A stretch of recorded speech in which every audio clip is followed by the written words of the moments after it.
세상의 다양한 제품들을 리뷰하는 뭐든지 리뷰한 남자 모리나입니다. 자, 오늘 리뷰할 제품은 샤오미 Mi Pad 4입니다. 샤오미 Mi Pad 4를 이전에 제가 뜯고 리뷰해서 미리 리뷰를 해보았죠. 이제 한 달 가까이 써보면서 뭐 개인적으로 느꼈던 느낌이나 뭐 사용했을 때 불편한 점이라든지 그런 것을 한번 얘기해 보려고 합니다. 자, 일단 첫 번째로 이 들고 다녔을 때 무게라든지 보기 편한 정도는 한 손으로 들고 다니기 안정감 있는 사이즈여서 이 정도 크기가 들고 다니면서 태블릿 하시는 분들에게는 되게 좋은 것 같아요. 화면이 크면은 아무래도 좋긴 더 좋은데 무겁고 들고 이렇게 뭘 하기도 힘들고 그런 경우가 있고, 이렇게 잠깐 타이핑을 치더라도 이 너무 크면은 타이핑이 좀 힘든 경향이 있는데, 이 정도 사이즈는 핸드폰보다 큰 화면을 원하면서 조금 들고 다니기 편한 태블릿을 원한다는 그 절충안을 잘 찾은 것 같아요, 이 화면 크기가. 그래서 저는 들고 다니는 휴대성은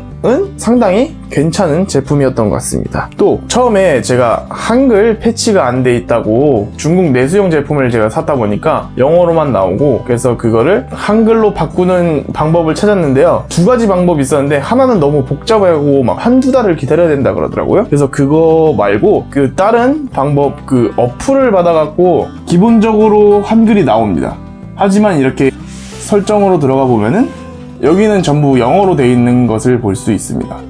그래서 이런 방법을 택했는데 저는 이 방법을 쓰면서 전혀 불편하거나 그런 점을 잘 못 느꼈어요. 왜냐면은 어차피 제가 주로 뭐 확인하는 것들은 이제 죄다 한국어로 나오기 때문에, 뭐 이것도 그렇고 쿠팡도 다 한국어로 나오고 플레이스토어도 전부 다 한국어로 나와가지고요, 한글 패치에 대한 점은 괜찮은 것 같아요. 저는 뭐 저 같은 사용자, 이렇게 책을 하나 읽거나 유튜브를 보거나 뭐 넷플릭스 그런 용도로만 사용하시는 분들은 전혀 한글 패치에 대한 문제점은 못 느끼실 거라고 생각이 듭니다. 이번에는 소리에 대해서 말씀을 드리자면은, 음향도 핸드폰보다 소리는 크고 음질은 얘가 조금 더 떨어지는 경향은 있는 것 같아요. 아무래도 핸드폰이 음질은 좀 더 좋지만 얘가 소리는 더 크고 더 멀리 퍼지는 음을 갖고 있습니다. 뭐 개인마다 음질에 대한 취향은 다르기 때문에 다르게 느끼시는 분들이 계시겠지만, 그리고 이 스피커가 밑에만 두 개가 달렸기 때문에 이 서라운드 스피커, 양쪽으로 달린 스피커였으면은 참 좋았을 것 같은데 요게 좀 아쉬운 부분이었습니다. 그래서 한쪽에서만 나와갖고 뭐 듣기에는 전혀 지장도 없고 문제가 없는데 그냥 양쪽에서 나왔으면 어땠을까라는 그런 생각이 들었습니다. 자, 그러고 배터리는 제가 사용했을 때 한 6시간 정도는 넷플릭스를 봤던 것 같아요. 5시간에서 6시간 정도 한 번 충전해갖고 넷플릭스를 5시간, 6시간 계속 돌릴 수 있는 배터리 양을 갖고 있습니다. 그래서 이 정도면은 저는 충분히 사용하지 않나. 집에서나 배터리 5시간, 6시간 연속으로 돌리지 밖에 가지고 나가면은 그렇게 5시간, 6시간 동안 넷플릭스를 돌릴 일도 없으니까 저는 이 배터리 양에 대해서는 전혀 문제점을 못 느꼈습니다. 그래서 배터리 양은 상당히 괜찮은 것 같아요. 그리고 또 얘가 페이스 언락 지원을 하잖아요. 이 페이스 언락 기능이 제 생각보다 상당히 좀 잘 돼갖고 그게 좀 놀라웠어요. 그래서 지금도 보시면은 이렇게 바로, 가끔 이렇게 인식 안 하는 경우가 있는데 지금 제가 옆으로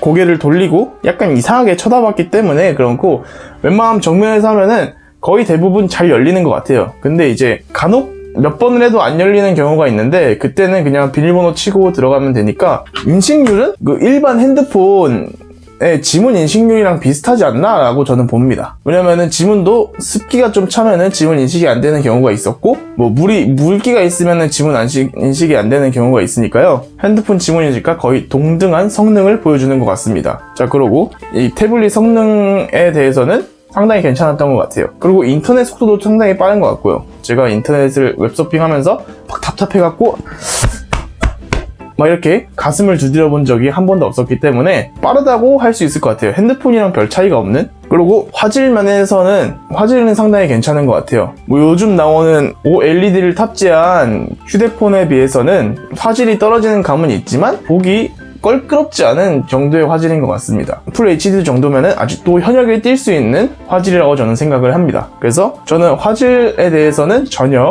불편함을 못 느꼈습니다. 이거 위에는 별다르게 제가 말씀을 드릴 게 없습니다. 왜냐면 제가 사용한 기능은 여기까지고, 정리를 해보자면은 영상의 화질이나 음질 그런 건 전혀 문제가 없었고요. 배터리도 되게 오래 가는 것 같습니다. 태블릿 성능에 대해서는 제 4기가 램을 사서 게임이랑 동영상을 같이 보는데도 거의 문제가 없는 정도의 그런 기능을 보여주니까 이것도 상당히 괜찮았던 성능인 것 같고요. 그리고 또 한글화에 대해서도 저처럼 동영상 보고 이북 리더기를 쓴 다음에 뭐 이걸로 간간히 쇼핑을 하거나 웹서핑을 하는 경우에서는 전혀 한글 패치에 대해서도 문제가 없다고 저는 생각이 듭니다. 그리고 페이스 언락도 빠른 속도로 반응을 하기 때문에 그 기능도 괜찮은 것 같습니다. 오늘의 쓰고 리뷰 제품은 샤오미 미패드 4였고요. 만약에 구매를 고민하고 계신다면은 저는 사시는 게 어떻습니까? 라고 이렇게 사시는 쪽으로 한 표를 던져드릴 수 있는 제품인 것 같습니다. 오늘 영상은 여기까지였고요. 저는 더 나은 다음 영상에서 여러분들을 찾아뵙도록 하겠습니다. 지금까지 모래남이었습니다.